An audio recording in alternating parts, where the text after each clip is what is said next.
कुछ लोगों ने मैसेजेस के थ्रू और कुछ लोगों ने जो लास्ट वीडियोस मैंने अपलोड किए उसमें कमेंट्स के थ्रू ये पूछा है कि असिस्टेंट लोको पायलट की जॉब के दौरान मैंने आरआरबी जेई की तैयारी कैसे की। Of course assistant loco pilot की जॉब थोड़ा चैलेंजिंग रहती है। इसमें मतलब टाइमिंग का थोड़ा इशू रहता है, बिकॉज आपकी टाइमिंग फिक्स नहीं रहती है। कब आपकी ड्यूटी आनी है, कब आप ड्यूटी से आ रहे हो, आपके ड्यूटी आवर्स फिक्स नहीं होते हैं। इन सब चीज़ों को लेके थोड़ा टाइमिंग का इशू रहता है। सो इसमें थोड़ा अदर एग्ज़ाम की अगर आप प्रिपरेशन करना चाह रहे हो तो इसमें थोड़ा इशू रहता है टाइम निकाल पाना, कि आप हार्डली आप मैनेज करते हो कि आप किसी और एग्ज़ाम की प्रिपरेशन के लिए तैयारी कर पाते हैं। क्योंकि जब आप शिफ्ट्स में ड्यूटी करते हैं, जैसे आप जनरल शिफ्ट में ड्यूटी कर रहे हैं 9 to 5, तो उसमें आपको पता है कि आप किस टाइम आपको आना है ऑफिस से, किस टाइम जाना है, तो ओबियसली आप उसमें अच्छे से मैनेज कर पाते हो। अगर आपको किसी और एग्ज़ाम की प्रिपरेशन करनी है तो उसमें आप इजीली टाइम निकाल सकते हो डेली, मतलब उसमें कंसिस्टेंसी भी मेंटेन रहती है आपकी। बट इस जॉब में थोड़ा सा इशू रहता है। बट यस, आपको अगर हायर ग्रेड पे की ओर जाना है then you have to manage कि आपको टाइम कैसे निकालना है 2 से 3 घंटे का। Hi, my name is Ravi and I am an assistant loco pilot. In the last videos we have discussed about the salary of assistant loco pilot and और assistant loco pilot काम कैसे करते हैं। ये चीज़ें हमने दो लास्ट वीडियो में डिस्कस की है। अगर आप लोगों ने वो दो वीडियोस नहीं देखी है then you can go and watch from the I button. So इस वीडियो में डिस्कस करेंगे कि आप असिस्टेंट लोको पायलट की जॉब के दौरान कैसे आप टाइम निकाल सकते हो किसी और जॉब की प्रिपरेशन के लिए, specially for RRB JEE exam. तो इस वीडियो को हम दो पार्ट्स में डिस्कस करेंगे। पहला कि आप टाइम कैसे मैनेज करेंगे एएलपी की जॉब के दौरान, टाइम कैसे निकालेंगे। देन दूसरा कि आप क्या क्या सोर्सेज मैंने यूज़ किए थे प्रिपरेशन के दौरान आरआरबी जेईई की। So come to the first part. क्या होता है जब आपको हेडक्वार्टर पर 16 आवर का रेस्ट मिलता है, तो ऐसा नहीं है कि आपकी कभी कभी 16 आवर्स में ड्यूटी आ जाती है, मतलब कभी कभी आ भी जाती है, बट मोस्टली आपको 16 घंटे 20 घंटे और इससे भी ज़्यादा भी रेस्ट मिल जाता है हेडक्वार्टर पे। तो आपको 2 से 3 घंटे निकालना ही है हेडक्वार्टर पे। जब आप हो तो 2 से 3 घंटे उस टाइम पढ़ाई के लिए निकालने हैं, और वो आई थिंक इनफ है आरआरबी जेईई की तैयारी के लिए। 2 से 3 घंटे पर whenever you are coming to the headquarter you have to manage those 2 to 3 hours. उतना चाहिए, उससे ज़्यादा चाहिए भी नहीं है। And whenever you have 30 hour rest then you can get more time to prepare. और जब आप आउट ऑफ हेडक्वार्टर होते हो, जब आप हेडक्वार्टर से ट्रेन लेके जाते हो, आप आउट ऑफ हेडक्वार्टर होते हो, तो रनिंग रूम में भी ऐसा नहीं है कि आपको तुरंत 8 घंटे के बाद आपकी ड्यूटी लग जाने वाली है। कई बार ऐसा होता है कि 8 घंटे में आप पूरा रेस्ट अप हो गए हो, उसके बाद भी आपकी ड्यूटी नहीं आ रही, 2 घंटे आप वेट कर रहे हो, 3 घंटे 4 घंटे आप वेट कर रहे हो।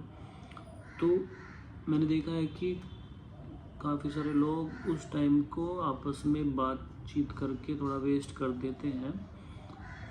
सो in that manner you should do कि आप PDF ले जाइए फ़ोन में जो आप पढ़ के गए हैं घर पे हेडक्वार्टर पे। सो उसकी PDFs अगर ले जाएंगे तो उसको रिवाइज़ कीजिए। उस टाइम में रिवाइज़ करने से आप जो आप पढ़ के आए हो वो इजीली आपका प्रिपेयर हो जाएगा। तो आपको अवॉइड करना है कि आप उस टाइम को वेस्ट ना करके उसको यूटिलाइज़ करें आउट ऑफ हेडक्वार्टर वाले टाइम को। तो 3 घंटे आपने हेडक्वार्टर पर निकाल लिए और आउट ऑफ हेडक्वार्टर 1 घंटा, 4 आवर्स और 4 to 5 hours are more than sufficient for the preparation of RRB JEE exam. अगर आपका बेस थोड़ा सा बना हुआ है, ऐसा नहीं है कि आप जीरो से शुरू कर रहे हो, तो फिर थोड़ा ज़्यादा टाइम चाहिएगा आपको। Now come to the second part, मतलब मैंने क्या क्या सोर्स यूज़ किए हैं इस जॉब की तैयारी के लिए। तो if you people know that RRB JEE exam consists 2 phases, phase tier 1 tier 2, and tier 1 is fully non-tech. In this you will have maths, reasoning, general awareness and general science. So maths मैंने prepare किया था अभिनय sir को आप सभी जानते होंगे। अभिनय मैथ्स के यूट्यूब चैनल पर एक सीरीज़ है A to Z quant series, उस सीरीज़ को अगर आप पढ़ लेंगे तो आपका क्वांट किसी भी एग्ज़ाम के लिए आप प्रिपेयर हो जाओगे उसको पढ़ के। और RRB JEE तो इजीली आप every question you will crack. Then reasoning के लिए मैंने कोई क्लासेस नहीं ली है। वो आप अगर आपकी थोड़ी रीजनिंग अच्छी है तो आप मॉक्स देते रहोगे, तो बस प्रैक्टिस से आपकी रीजनिंग हो जाएगी। देन जनरल अवेयरनेस के लिए मैंने जो है डिफरेंट यूट्यूब चैनल से जनरल अवेयरनेस को प्रिपेयर किया था।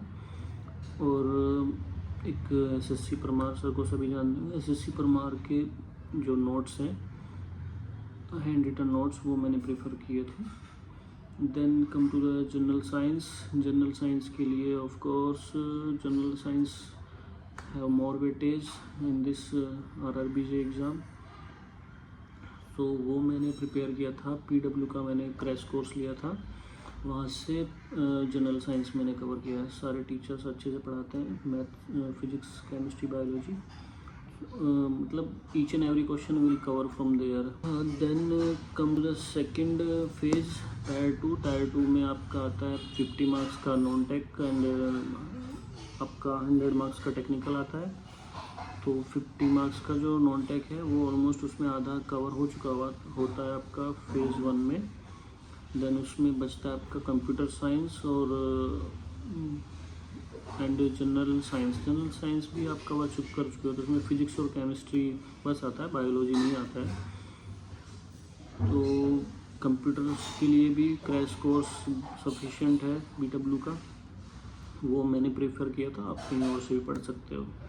Then come to the technical part के लिए भी मैंने क्रैश कोर्स ही प्रेफर किया था BW का, क्योंकि वो लोग एग्ज़ाम ओरिएंटेड बिल्कुल क्वेश्चंस लाते हैं।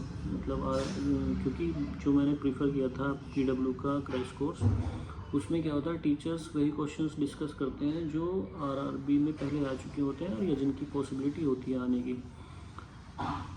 तो and yes, one more thing, I use to refer 2 books, volume 1 volume 2। If you people know, youth competition volume 1 and volume 2, पूरा उसमें टेक्निकल के सारे प्रीवियस ईयर्स के क्वेश्चंस होते हैं। हर JEE एग्ज़ाम के, स्टेट हो या SSC JEE हो, RRB JEE हो एंड UP SSC AE, सारे उसमें क्वेश्चंस किए गए हैं आपके वॉल्यूम 1 और वॉल्यूम 2। मैकेनिकल के लिए बेस्ट है वो book, you have to prefer that.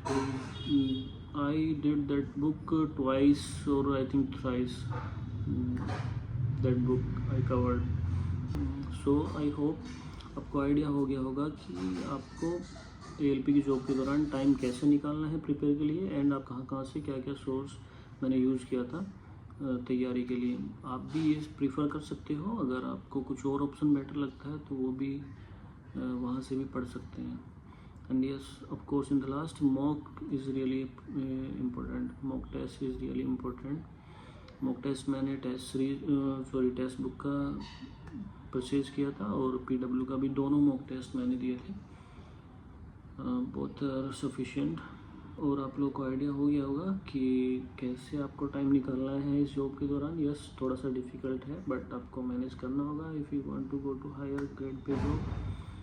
And if you people like this video, then please like and share as much as you can and subscribe this YouTube channel.